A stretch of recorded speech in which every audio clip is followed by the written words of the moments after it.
જે પ્રમાણે ગુજરાતની અંદર રાજકોટની અંદર દુર્ઘટના થઈ, તક્ષશિલા હોય કે ટીઆરપી હોય, મુખ્યમંત્રી સંવેદનશીલ હોય કે મૃદુ હોય, આવી ઘટનાઓ વારંવાર થતી રહે છે અને આવી ઘટનાઓનું વારંવાર પુનરાવર્તન થતું રહે છે. દર વખતે એક જ વાત કે કોઈને જવાબદારોને છોડવામાં નહીં આવે, ચમરબંધીઓને છોડવામાં નહીં આવે, એકની એક વાતનું રેકોર્ડ કરવામાં આવે છે. આજે જ્યારે આ અકસ્માત થયેલો છે, આ હકીકતમાં અકસ્માત નથી પરંતુ એક હત્યાકાંડ છે. ગુજરાત પ્રદેશ કોંગ્રેસ સમિતિના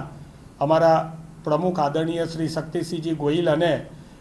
વિરોધ પક્ષના નેતા અમિતભાઈ ચાવડા સહિત જ્યારે રાજકોટની મુલાકાતે ગયા હતા ત્યારે એમણે સ્પષ્ટ માગણી કરી હતી કે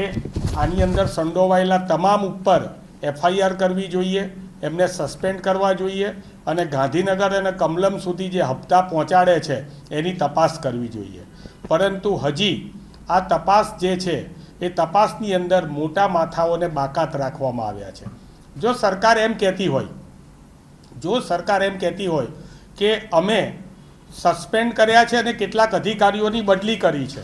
જો અધિકારીઓની બદલી કરી હોય કે જેની અંદર આઈએએસ અને આઈપીએસ અધિકારી હોય, બદલી કરી એનો મતલબ એ દોષિત છે અને એ દોષિત હોય તો શા માટે એમના નામ એફઆઈઆરમાં નથી આવ્યા? જે લોકો સસ્પેન્ડ થયા છે એ લોકો પણ દોષિત જ છે, તો શા માટે એમના નામ એફઆઈઆરમાં નથી આવ્યા? આ એક ગુનાહિત બેદરકારી હતી. કલમ 304 મુજબ ગુનાહિત બેદરકારીનો આની અંદર દાખલો બેસાડાય એવા પ્રકારે કામ કરવું જોઈએ, પરંતુ એ કામ થઈ રહ્યું નથી. આ સાથે સાથે સૂત્રો દ્વારા એક બહુ જ મોટી ખબર મળી રહી છે અને ખબર એ છે કે ભૂતકાળમાં પણ આવું જ થયું હતું. મોરબીની અંદર આરોપી બનાવી દેવામાં આવ્યો તો ટિકિટ આપનાર વ્યક્તિને, મુખ્ય આરોપીમાં એનું નામ હતું, વેલ્ડિંગ કરનાર વ્યક્તિને. એમ અત્યારે રાજકોટની અંદર ટીઆરપી મોલના માલિક તરીકે, એટલે કે જે ટીઆરપી ગેમ ઝોન છે એના માલિક તરીકે ધવલ કોર્પોરેશન એટલે કે ધવલ ઠક્કરની જે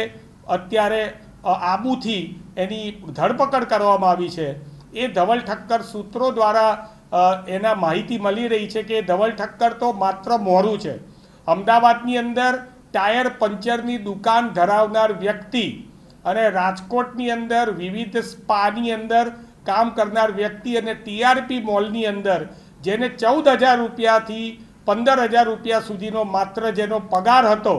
એ કઈ રીતે આ ટીઆરપી ગેમ ઝોનની અંદર માલિક થઈ ગયો? ત્યાંથી સૂત્રો દ્વારા એવી પણ માહિતી મળી છે કે તેણે એવું કહેવામાં આવ્યું હતું કે તને એક નાની દુકાન આપવામાં આવશે,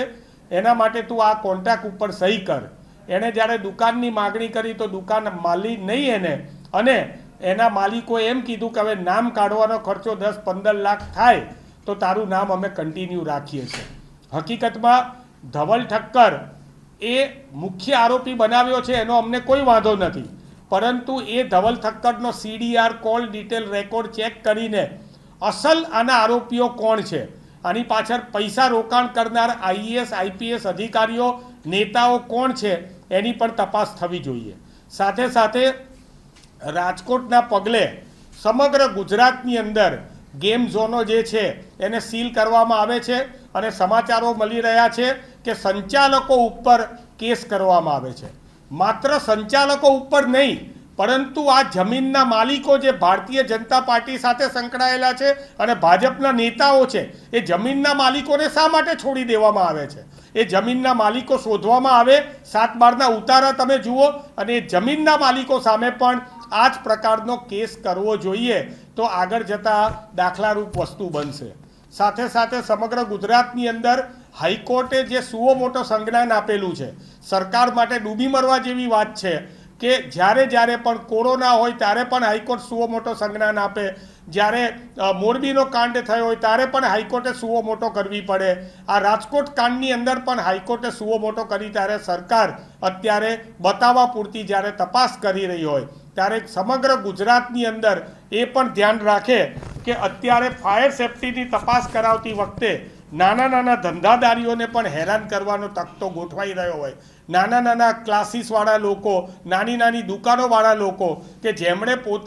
પોતાના ત્યાં બધા જ ફાયરના મશીનો વસાવેલા છે, એના રિન્યુઅલ પણ કરેલા છે, એવા લોકોને માત્ર હાઈકોર્ટને બતાવવા માટે થઈને એમના લોકોની ને એમના એકમો નાના નાના લોકોને સીલ કરીને મોટા મોલ, મોટા મલ્ટીપ્લેક્સ, મોટી ઓફિસો ત્યાં જવાને બદલે નાના વેપારીઓને અત્યારે જે તંત્ર હેરાન કરી રહ્યું છે તેને પણ કાયદાકીય કાર્યવાહી ભલે જે થતી હોય જાય, પરંતુ તપાસના નામે નાટક કરીને નાના વેપારીઓને હેરાન કરવાનું પણ બંધ કરવામાં આવે. ખાસ કરીને ગુજરાત પ્રદેશ કોંગ્રેસ સમિતિ માગણી કરે છે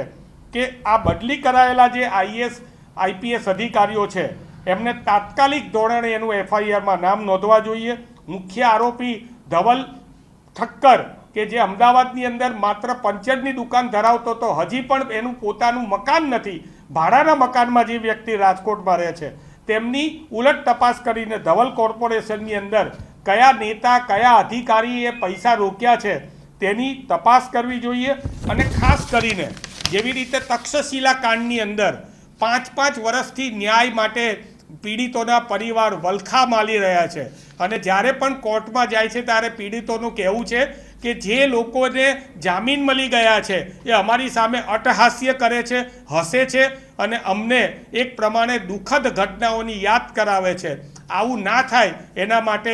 ફાસ્ટ ટ્રેક કોર્ટની રચના કરીને જલ્દીથી જલ્દી જવાબદાર લોકોને એક એવા રીતે એના ઉપર પગલાં લેવા જોઈએ, ધરપકડ થવી જોઈએ અને સજા થવી જોઈએ, જેથી કરીને આવનારા દિવસોમાં આવા આપણા બાળકો જે છે એ આવા ગેમ ઝોન કે અન્ય જગ્યાએ આ રીતે ભૂંજાઈ ના જાય, એ કોંગ્રેસ અત્યારે સરકાર સમક્ષ માગણી કરે છે.